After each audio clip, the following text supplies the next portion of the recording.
It was Advent several years ago, and a pastor friend was hoping to counter all the commercial Christmas frenzy swirling about his children and to teach them some of what the season was all about. So he sat down at the kitchen table with his young child in the middle of December, and they began the project of assembling a cardboard cutout nativity scene. You know, the stable, the manger, baby Jesus, Mary and Joseph, sheep, cows, shepherds, and the Magi. Fold on the dotted line, the directions said.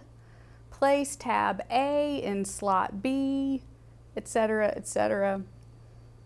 Easier read than done, my friend said. Within a few minutes, it was a disaster.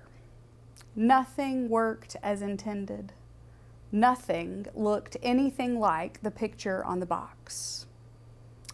The pastor dad had all but taken over, but he fared no better than his 4-year-old partner.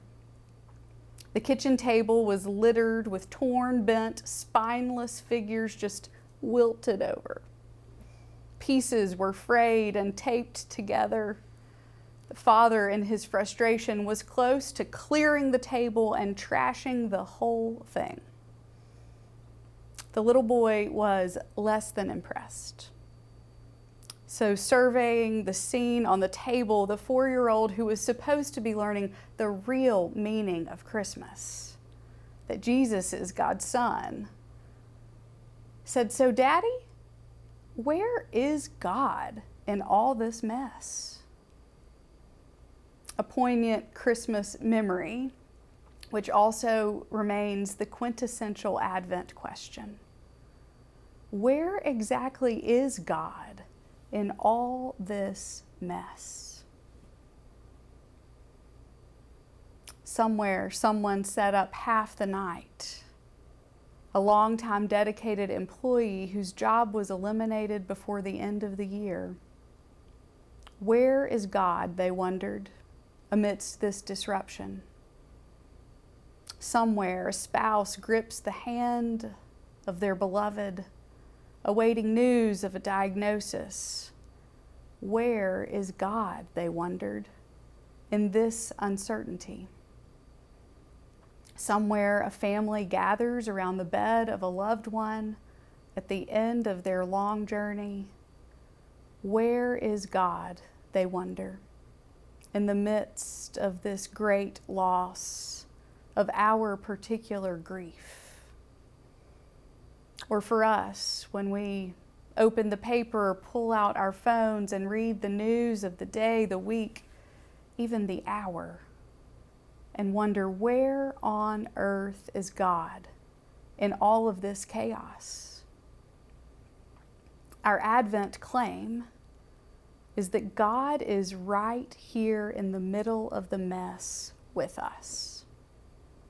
And God is in the middle of the mess with Mary. The first thing the angel Gabriel says to Mary is, "The Lord is with you." And then he says that beautiful, wonderful line, "Do not be afraid." Gabriel assured Mary that God was with her. But little did she know how close, how real, how vulnerable the God she would bear was willing to become. A favorite poet of mine, Madeleine L'Engle, describes the birth of Christ in a messy world in a way that wows me every time I hear it. He did not wait till the world was ready, till people and nations were at peace. He came when the heavens were unsteady and the prisoners cried out for release. He did not wait for the perfect time. He came when the need was deep and great. In the mystery of the Word made flesh, the maker of the stars was born. We cannot wait till the world is sane to raise our songs with joyful voice, to share our grief, to touch our pain. He came with love, Rejoice, rejoice. Year after year, we gather to hear the story of Jesus' birth, even when all the world is not sane.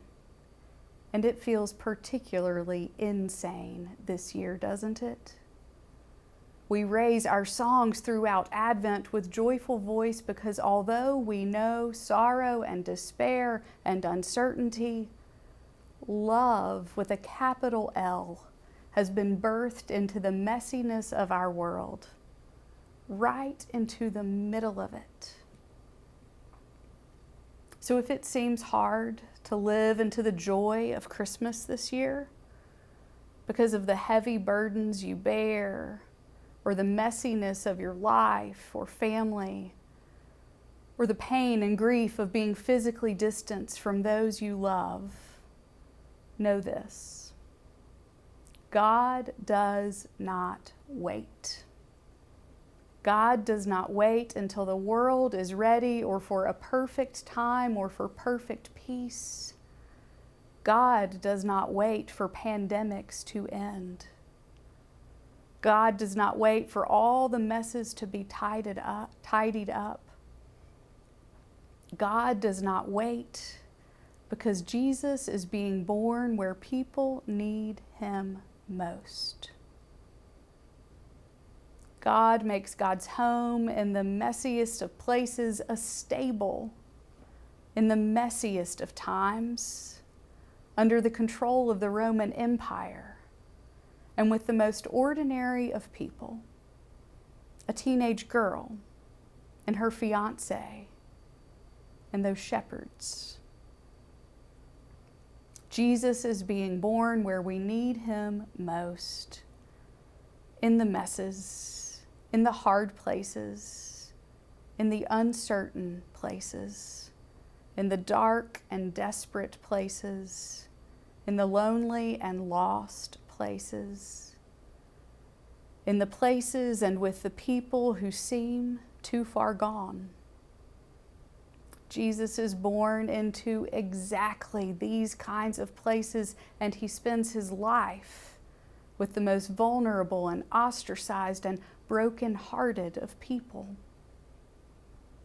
And it is through the birth of this child into the mess of first century Bethlehem and into the mess of our 2020 world that compels us to proclaim again, love is running through the streets. Emmanuel, God with us, God with skin on, God who pitched God's tent and lived among us is here. God has become one of us. And today, despite the messes that surround us and the pain we feel, we know that God has become one of us and is in the middle of the mess with us, face mask and all. And so we raise our songs with a joyful voice, for love has come. And for this, we say, thanks be to God. Love has come, and love is running through the streets. Amen.